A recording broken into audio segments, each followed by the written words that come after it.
보내셨습니까? 예전과 달리 설이라고 해도 그런 명절의 느낌이 많이 나지는 않습니다만 어떻게 떡국 드셨나요? 옛날엔 떡국을 먹으면 나이 한 살 더 먹는다고 그랬죠.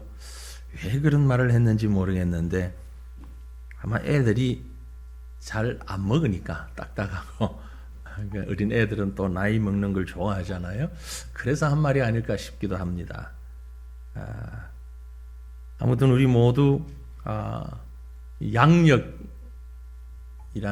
그 카렌더를 쓰고 있는데 이 음력설을 늘 지나는 것이 좀 이제 생소하기까지 합니다. 어떤 분들은 이게 우리 고유한 것이 아니고 중국에서 왔으니까 없애야 된다.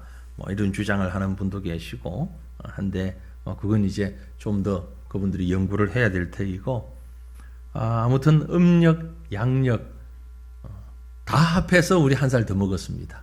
그죠? 많은 분들이 아직 생일은 음력을 하고 있지요. 우리 등록 카드에도 음력, 양력 표시하게 돼 있는데 대략 보면 뭐 안 그런 분도 계시지만 한 1970년 이전, 60년, 70년 이전 생일을 가진 분들은 거의 음력을 많이 쓰고 있고 한 80년 이후로 넘어오면 이제 음력이라는 게 거의 없습니다. 그래서 몇 년 지나면 이런 카드에 음력 아예 표시가 없어도 되지 않을까 싶은데 아직은 음력, 양력 있습니다. 덕분에 저도 1년에 생일을 꼭 2번 지납니다. 그죠? 음력 생일을 지나는데 양력 생일이 되면 이제 SNS라든지 이런 곳에는 또 그 생일을 올려놓으면 뭐 축하합니다 그런 메시지도 오고 가끔 쿠폰 같은 것도 오고 말이죠. 기분 나쁘진 않지요. 아무튼 한 살 더 먹었습니다. 제가 어제 이렇게 교적부를 한번 또 살펴봤습니다. 우리 교인 중에 연세가 가장 많으신 분이 누구일까 봤더니 한국 나이로 98세더라고요. 출석은 못 하세요. 오래전부터 출석을 못 하시는데 그래도 우리 교인으로 계신 분이 98세. 출석하는 분 가운데는 94세. 연세 많으신 분이 정기적으로 출석을 이렇게 쭉 하시는 분이 참 귀합니다. 그러고 보니까 우리 교회도 참 다양한 사람들이 모여 있습니다. 그죠? 나이만 따져도 이제 갓 태어난 갓난아기부터 90년 터울 이상 이렇게 있습니다. 왜 설 지나고 왔더니 듣기도 별로 유쾌하지도 않은 나이 얘기를 자꾸 하고 있냐. 그렇지 않아도 나이 드는 게 서러워서 못 살겠는데 아마 이런 마음을 가진 분들이 많이 계실 줄 아는데 저는 오늘 아침에 육신의 나이가 아닌 영적인 나이를 좀 생각해 보려고 합니다. 그래서 오늘 설교 제목이 좀 재밌지 않습니까?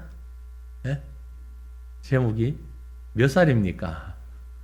몇 살입니까? 여러분 몇 살이세요? 네. 육신의 나이가 아닌 영의 나이를 지금 얘기하려고 하는 것입니다. 이 말은 신앙 경력을 얘기하는 게 아닙니다. 내가 예수 믿은 지 몇 년 됐느냐 이걸 얘기하고자 하는 게 아닙니다. 영적인 수준, 우리의 신앙적 수준, 그게 얼마나 되는가, 어느 연령에 해당되는가라는 얘기입니다. 우리 교회 평생표어가 생명, 나눔, 비전, 생명, 나눔, 비전. 그 중에 생명은 가만히 있지 않습니다. 항상 성장해 갑니다. 항상 성장하죠. 발전합니다. 그래서 우리의 영적인 나이를 살펴보는 것은 우리의 영이 얼마만큼 변화되고 성장해 가는가라는 문제를 얘기해 보려고 하는 것입니다. 성경의 요한 1서를 보면 신앙의 나이를 3단계로 구분을 하는 것을 볼 수 있습니다. 아이들, 청년들, 아비들 이렇게 표현을 했지요. 이게 보편적인 신앙 나이의 단계입니다. 이 나이는 60, 70이 넘은 어르신들도 어린아이 취급을 받을 수도 있고 10살, 15살, 20살 미만의 젊은 학생들도 어른 취급을 받을 수도 있다라는 말입니다. 다시 말해서 신앙의 나이는 육신의 나이와 비례하지 않습니다. 문제는 신앙생활을 시작한 제가 육체적으로는 수십 년 되었음에도 불구하고 그 신앙이 성장하지 않고 늘 미성숙, 영적 미숙아로 남아있는 이런 경우가 허다하다는 것입니다. 여러분은 어떻습니까? 여러분은 신앙적으로 어른입니까? 어린아이입니까?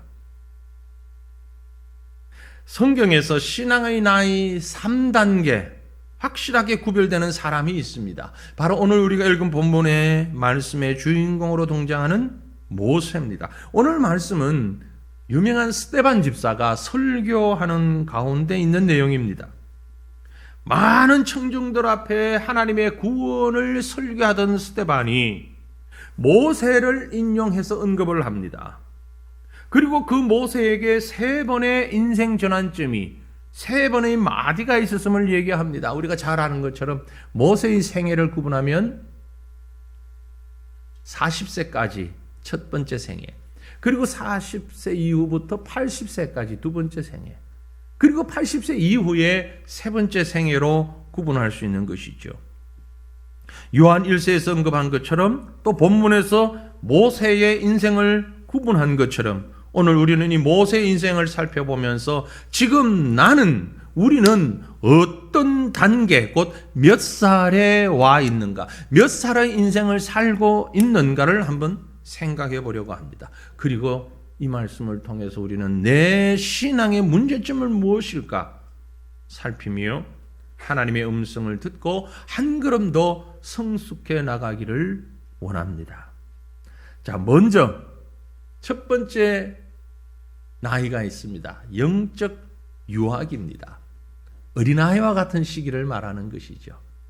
우리 가운데 이런 분이 있을 수 있습니다.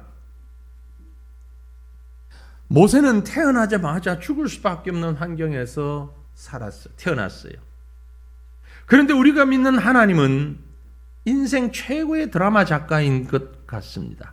그래서 세밀하고 오묘하신 손길로 섭리하시고 인도하셔서 그 모세를 죽이려고 하는 권력자 바로 왕의 외손자가 되게끔 만들었습니다.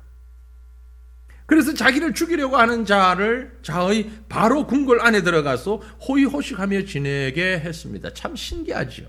놀랍습니다. 그 속에서 그는 정치를 배웠고 당대 최고의 학문을 익혔습니다.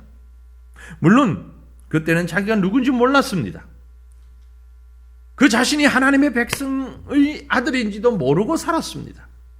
자기에게 젖을 먹이는 유모가 친엄마인 줄도 모르고 살았어요. 나중에 성년이 되어서 알았습니다. 하지만 그 이전에 자신이 누군지도 모르고 살았기 때문에 그는 천방지축 물불 가리지 않고 혈기를 부리며 살았던 아이와 같은 삶을 살았습니다. 뭐가 선인지 뭐가 악인지 분간을 못하는 것이죠. 그러기에 이 시기를 우리는 영적 유아기라고 말할 수 있는 것입니다. 유아기를 살아가던 모세, 유아기에 있는 사람의 특징은 내가 뭐든지 할 수 있다는 겁니다. 자만, 교만이 가득한 시기입니다. 이 시기에 해당하는 모습은 이렇게 표현할 수 있죠. 착각은 자유에서 나오고 교만은 불신앙에서 나온다. 혹시 우리 가운데도 그런 분이 있지는 않습니까? 영적 유학이 이 시기엔 착각을 잘하고 삽니다. 교만하기가 그지없어요. 모세 보세요. 초기 40년 그는 당대 최고의 학문을 배웠던 사람입니다. 거기다가 젊고 패기 있고 건강한 청년이었습니다. 그때 그는 무엇이든지 다 할 수 있을 것 같았습니다. 그랬기에 자기가 누구인지 알았을 때에 자기 능력으로 자기 백성을 구원해낼 수 있을 것이라고 생각했던 거죠. 우리가 읽었던 본문 24절 25절 보시면 한 사람이 원통한 일 당함을 보고 보호하여 압제받는 자를 위하여 원수를 갚아 애굽 사람을 쳐 죽이니라. 그는 우리 형제들이 하나님께서 자기의 손을 통하여 구원해 주시는 것을 깨달으리라고 생각하였으나 그들이 깨닫지 못하였더라고 했습니다. 그는 자기가 이스라엘 민족을 구해내려고 했지요. 그리고 히브리 형제들이 그것을 알아줄 줄 알았습니다. 아주 칭찬해 줄 알았습니다. 그런데 그것은 중대한 착각이었습니다. 자기 자신이 얼마나 연약한 존재인지를 몰랐던 것입니다. 많은 학문과 막강한 권력의 배경이 그를 착각 속에 빠지게 만든 것입니다. 현대인들 중엔 이런 영적 미수가, 영적 어린아이들을 많이 보게 됩니다. 여러분, 어린아이의 특징이 뭔지 아십니까?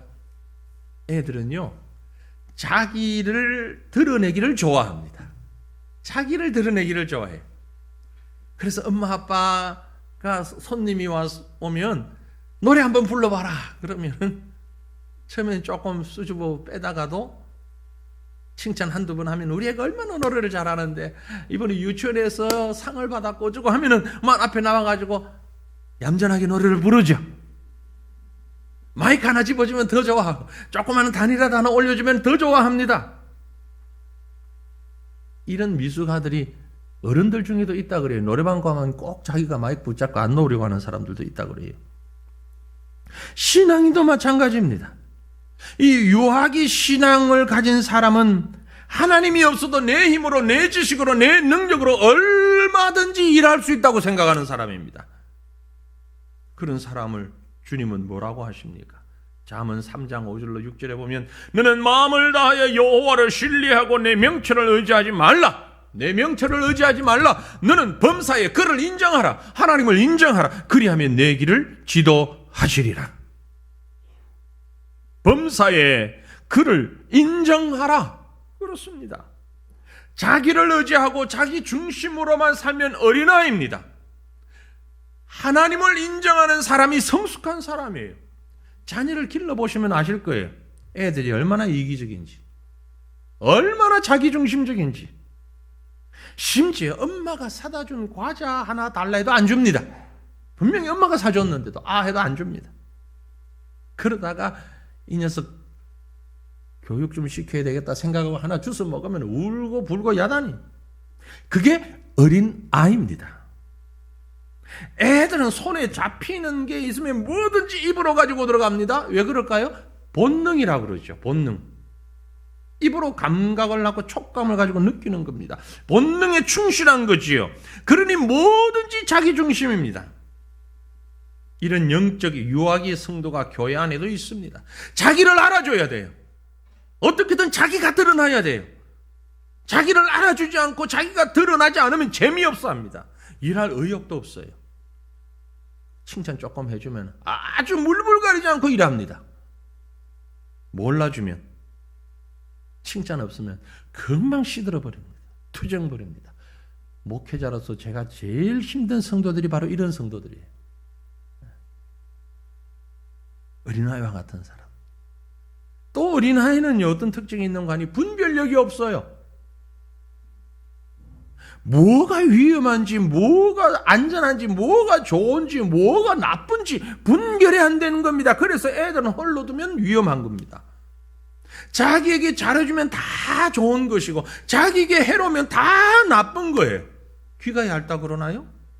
조금만 소리에도 마음이 움직입니다. 그래서 나쁜 사람 만나면 쉽게 유기당하죠. 애들한테 계속 하는 말이 모르는 사람이 과자 사준다 그러면 따라가지 마. 아는 사람 모르는 사람 상관없어요. 자기에게 좋은 것 달콤한 것 주면 그만 따라가는 게 어린아이들입니다. 신앙생활도 마찬가지예요. 영적인 유아기 성도들은요, 이단에 빠지기가 쉽습니다. 왜냐하면 분별력이 떨어지니까 그래요.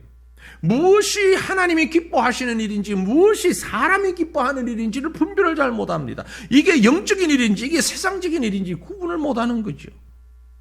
신앙생활 한지 얼마 안 됐다면 그러니 하고 이해는 하겠는데 오랫동안 신앙생활을 했음에도 불구하고 여전히 이런 수준의 신앙이라면 참 답답하지요.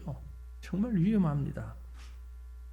오랫동안 신앙생활 한 사람들 중에 이런 유학에 있는 사람은요, 정말 위험한 이유가 자신도 그리고 주변 사람들도 속고 있기 때문에 그렇습니다.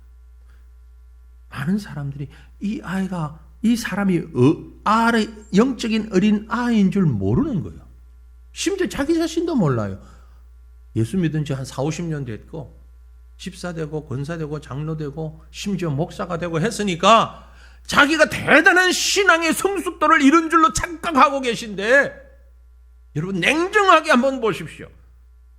내가 분별력을 가지고 있는지, 무엇이 하나님이 원하시는 것이고 무엇이 내가 원하는 것인지, 무엇이 교회를 위한 것이고 무엇이 세상을 위한 일인지 스스로 한번 돌아보시길 바랍니다.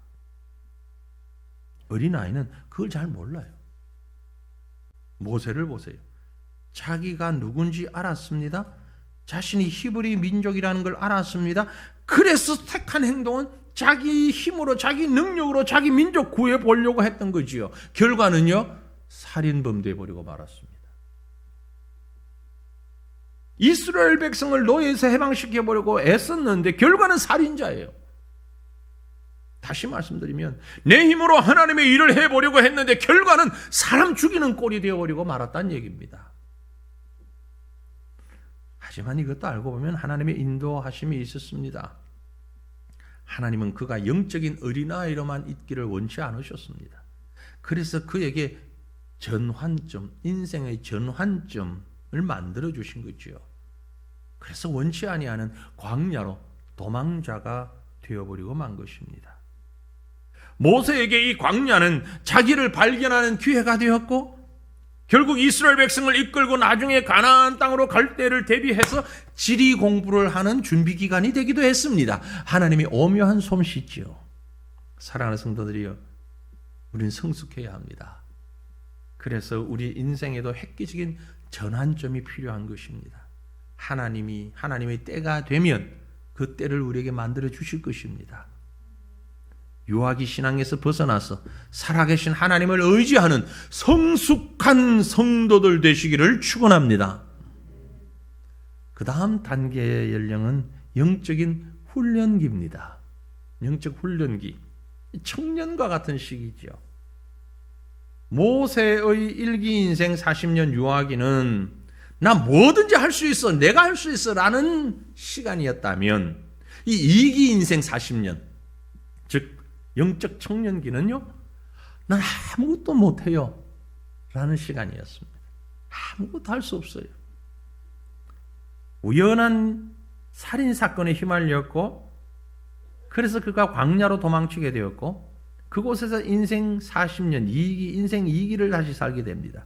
그야말로 원치 아니하는 혹독한 절망과 고통과 아픔의 시간이었습니다. 본문 29절에 보면 모세가 이 말 때문에 도주하여 미디안 땅에서 나그네가 되어서 거기서 아들 둘을 낳았다. 정처 없는 인생이 되었습니다. 그 기간이 정확하게 40년입니다. 이 40년의 시간은 모세에게 옛 사람을 완전히 죽이는 시간이었습니다. 추악하고 더러운 자기 모습을 확인하는 시간이었습니다. 결국 그때 자신이 발견한 것은, 난 아무것도 할 수 없는 인생이구나. 난 할 수 없어 라는 것입니다. 물론 하루아침이 된 건 아닙니다. 환경과의 싸움도 있었고, 고독과의 싸움도 있었고, 짐승들 간의 싸움도 있었고, 그러나 그래서 가장 이기기 힘든 싸움은 바로 자기 자신과의 싸움이었을 것입니다. 그래서 난 모든 것을 할 수 있다 라는 생각에서부터, 아니야, 난 아무것도 할 수 없어, 이렇게 변화되는 처절한 싸움의 시기였던 것입니다. 사랑하는 성도들이여, 하나님께서 왜 모세를 이 광야에 묵혀서 40년을 지나게 하셨을까요? 어찌 보면 허송세월 같은데 말입니다. 하나님의 입장에서 우리가 경제적으로 계산을 해보면 상당히 손해잖아요. 손해가 이만저만이에요. 생각해 보세요. 80이 넘은 노인을 데리고 일하시는 게 많은 일을 하겠습니까? 40대의 젊은이를 데리고 일하는 게 많은 일을 하시겠습니까? 그런데 하나님은 그 40에서 80까지의 생애를 어찌 보면 허비하셨습니다. 아무 일도 안 시켰습니다. 그 왕성한 혈기는 조금 지났지요.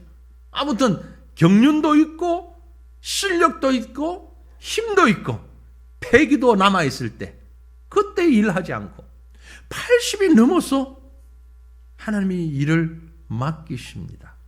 참 계산적으로 보면 맞지 않은 일입니다. 그러나 하나님이 그렇게 만드신 이유가 하나 있습니다. 뭐죠? 자기가 죽지 않으면 하나님의 일을 결코 할 수 없다는 것을 말씀하고 있습니다. 내가 살아있으면 하나님의 일은 감당할 수 없습니다. 내가 죽어야 되는 거예요. 하나님은 40년이 아니라 80년이라도 이 자아를 포기하고 죽을 때까지 기다리신 거예요. 훈련시키신 거예요. 그냥 기다린 게 아닙니다. 훈련의 도장, 혹독한 훈련의 도장으로 집어넣고 기다리십니다. 그래서 그 훈련의 과정 가운데는 환난도 있고 핍박도 있고 고난도 있고 아픔도 있고 상처도 있는 것이죠. 사랑하는 성도들이요, 혹 지금 여러분 중에 예상치 못한 환난과 고난 가운데서 힘들어하는 분이 계시다면 스스로를 돌아보시기를 바랍니다. 하나님은 지금 여러분을 그렇게 만들고 계신 시간이라는 사실을 깨달으시기를 바랍니다. 낮아질 수 있도록. 하나님은 결코 손해보시는 하나님은 아닙니다. 오해하지 마십시오. 하나님이 그렇게 계산을 못하시는 분은 아니에요. 겉으로 보면 막대한 손실을 보는 것처럼 생각되지만 실상은 이 기간이 없으면 우리는 아무것도 할 수 없는 존재가 되어버리는 거죠. 꼬치에서 나오는 번데기를 보셨습니까? 그 속에서 나오려고 발버둥을 칠 때 편하게 나오라고 도와주면 그 벌레는 그만 죽어버리고 맙니다. 도와주면 안 돼요. 가만히 둬야 됩니다.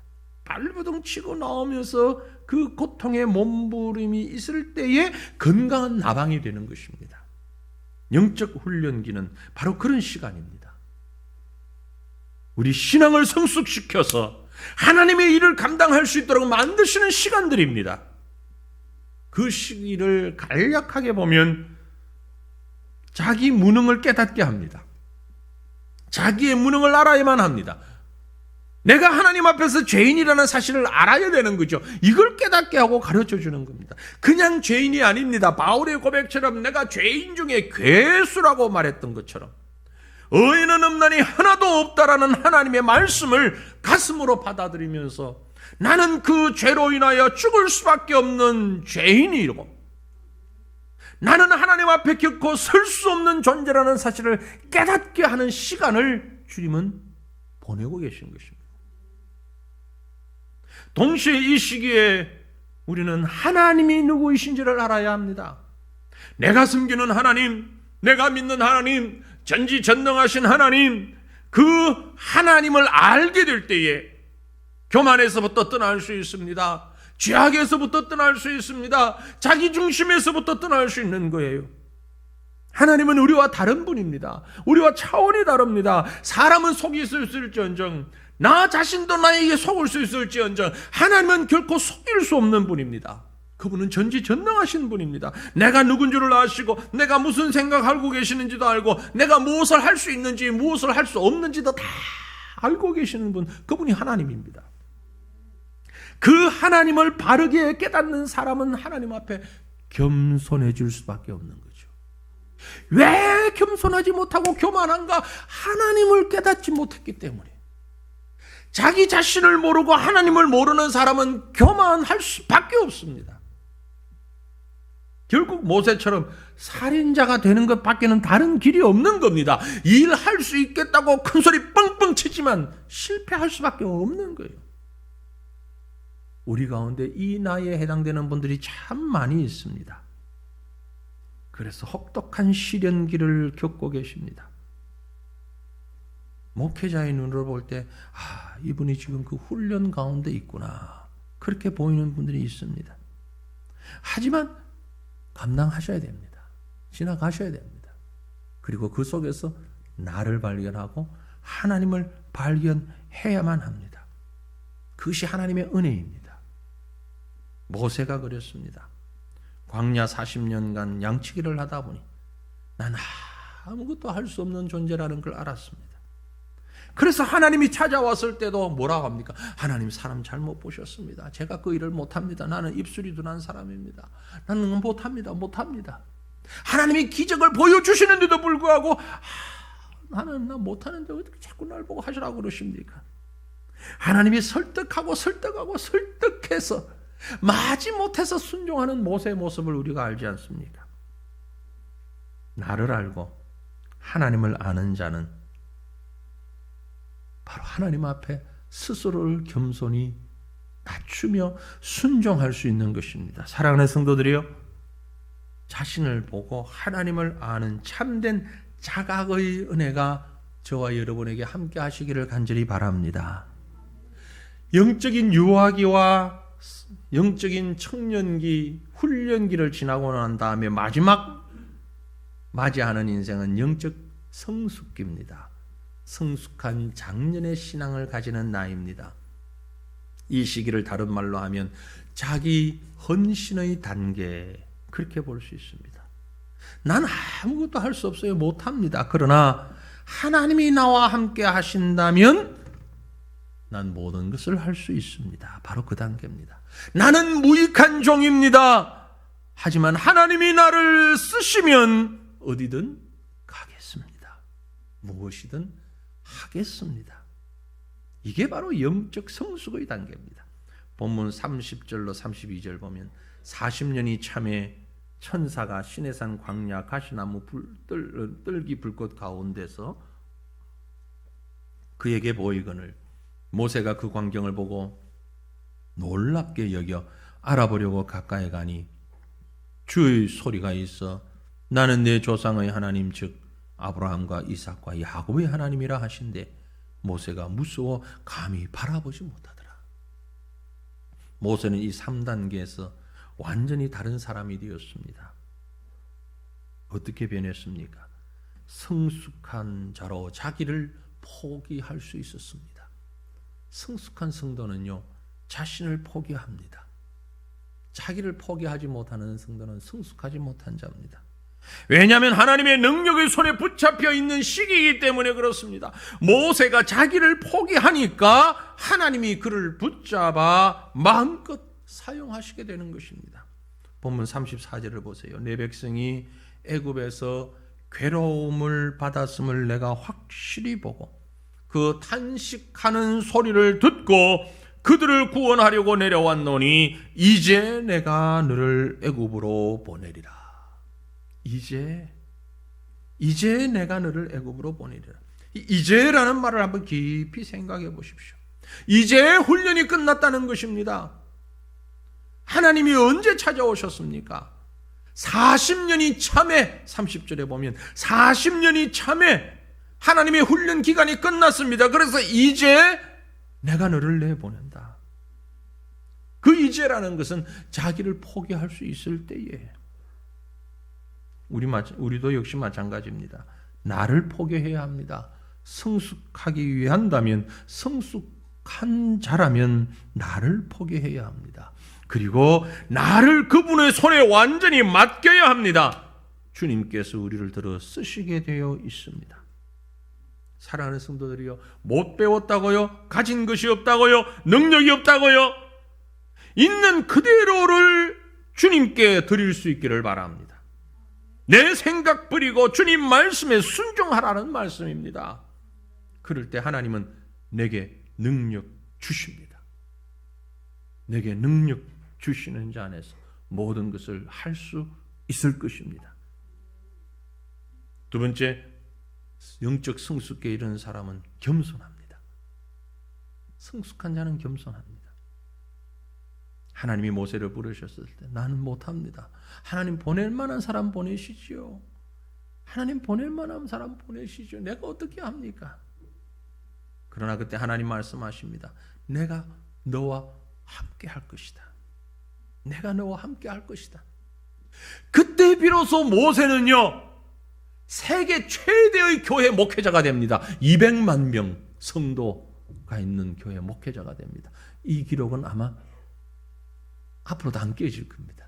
지금까지도 깨어지지 않았습니다. 세계 최대 교회가 몇십만 명 모이는 교회가 큰 교회라고 그러는데 글쎄 모세는 이미 200만 명을 목회하는 목회자가 됐습니다. 여러분, 저 볼펜을 이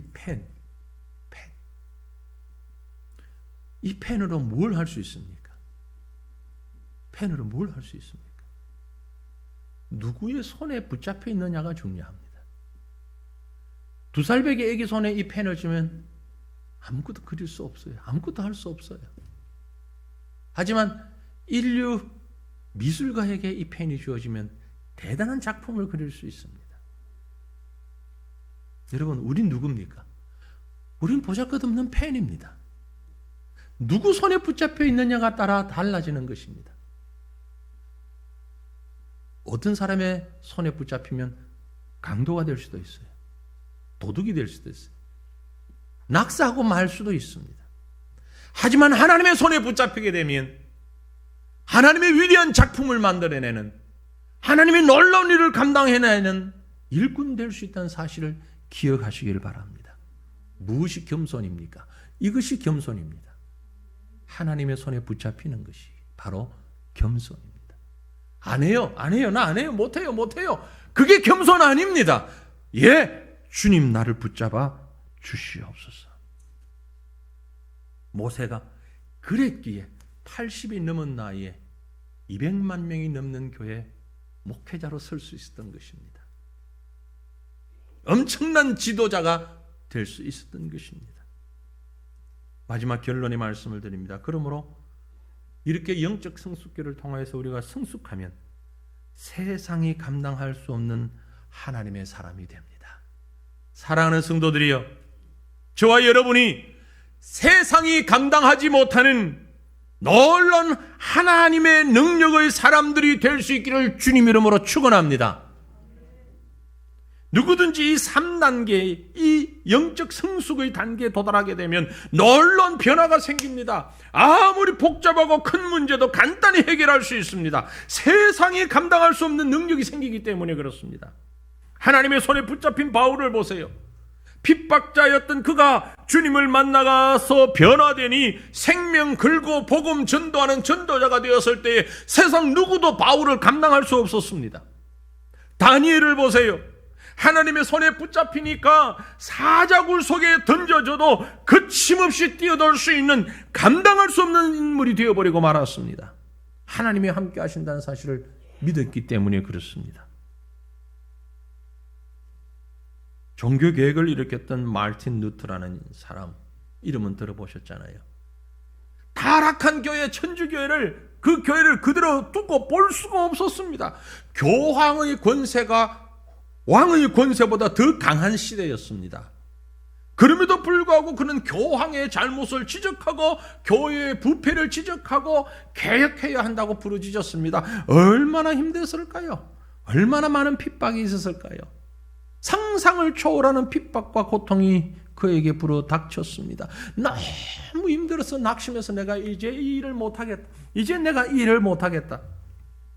그리고 풀이 푹 죽어서 집에 들어갔는데 어느 날 부인이 마르틴 루터가 들어오는 시간에 맞춰서 집에서 까만 상복을 입고 눈물을 쭉 흘리고 있는 겁니다.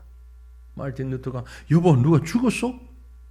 그랬더니 이 아내가 대답하기를 예, 하나님이 돌아가셨어요. 뭐 그런 엉뚱한 소리. 하나님이 왜 돌아가셔? 무슨 정신 나간 소리. 하나님이 왜 죽어? 당신 지금 누군데 그런 소리를 하냐. 막 야단을 쳤습니다. 그랬더니 부인이 일어나면서 하는 말이 여보 정말 하나님이 살아계신다면 당신이 왜 이렇게 낙심하고 있는 겁니까? 내가 당신을 바라보고 있으니까 분명히 하나님이 돌아가신 게 확실합니다. 하나님이 살아계신 걸 믿는데 당신이 왜 이렇게 절망하고 있단 말이에요. 종교개혁이라는 거 지금 이 부패한 교회와 싸우는 걸 당신이 했습니까? 하나님이 하셨는데 당신이 이런 것 보니 하나님이 돌아가신 게 확실합니다. 그 소리에 루터가 정신이 번쩍 들었다는 거죠. 그래서 종교개혁을 마지막까지 끌고 갈 수 있었다는 것입니다. 사랑하는 성도들이요, 하나님이 함께 하시면 세상은 감당할 수 없습니다. 권력도 조직도 사회도 감당할 수 없습니다.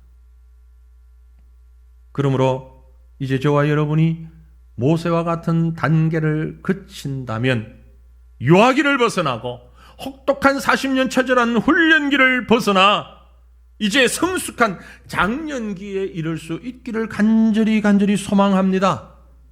자기만 앞세우던 유아기와는 분명히 달라야 합니다. 나는 못합니다. 사양하고 수만 다니는 시기가 아닙니다. 내가 할 수 있습니다. 자신만만하게 나서는 그 시기도 아닙니다. 성숙한 믿음의 장년기를 사는 사람은 철저하게 하나님 앞에 엎드려서 혈기도 죽고 욕심도 죽고 감정도 다 내려놓고 온전히 하나님만을 의지하며 하나님의 명령 앞에 순종하고 그 손에 붙잡혀서 살아가는 신자인 것입니다. 이게 바로 참 신자의 모습이에요. 말씀을 맺겠습니다. 여러분이 지금 어디까지 오셨습니까? 몇 살입니까? 여러분의 영적 나이는 지금 몇 살입니까? 혹 아직도 어린 유아기라면 속히 일어나시길 바랍니다. 영적 유아기 속히 벗어나시기를 축원합니다. 혹은 청년기처럼 광야 훈련을 받는 영적인 나이라면 힘들고 어렵지만 그래도 소망이 있습니다. 왜요? 이 기간 너무너무 중요합니다. 자, 믿음으로 견디시기를 바랍니다. 하나님 바라보며 이기시기를 바랍니다. 하지만 그 기간 너무 길면 안 됩니다. 고난이 닥치고 환난이 왜 왔는지 환경 탓만 하고 있으면 안 됩니다. 나를 훈련시키시는 하나님의 계획과 하나님의 의도를 알고 나를 내려놓으시기를 바랍니다. 그리고 나를 온전히 하나님께 드릴 수 있기를 바랍니다. 그때 하나님은 나를 통해 놀라운 일을 해나가실 줄 믿으시기를 바랍니다. 우리 주님은 지금도 여러분을 쓰고 싶어 하십니다. 여러분과 함께 일하고 싶어 하십니다. 하나님은 우리가 성숙하기를 원하십니다. 그만 되지 않습니다. 혹독한 환경 속에서 우리를 성숙시키십니다. 그러므로 묵묵히 참고 견디며 모세가 견뎠던 것처럼 믿음으로 인내하시기를 바랍니다. 모세에게 40년이 필요했습니다. 우리에게는 몇 년이 필요할까요? 그 시간들 속에서 하나님을 만나고 나의 무능과 죄악을 발견하고 하나님 앞에 나를 내려놓을 수 있기를 바랍니다. 성숙한 믿음의 사람이 되었을 때 하나님은 그 사람들을 통하여서 하나님의 나라와 하나님의 교회를 위해서 하나님의 영광을 위해서 위대한 일을 해나가실 것입니다. 그때 우리 주님의 손에 붙잡힌 바 되어서 귀하게 아름답게 멋있게 쓰임받을 수 있는 저와 여러분 되시기를 주님의 이름으로 축원합니다. 우리 함께 기도하겠습니다. 말씀 생각하시면서 하나님, 내가 너무 어린아이와 같은 너무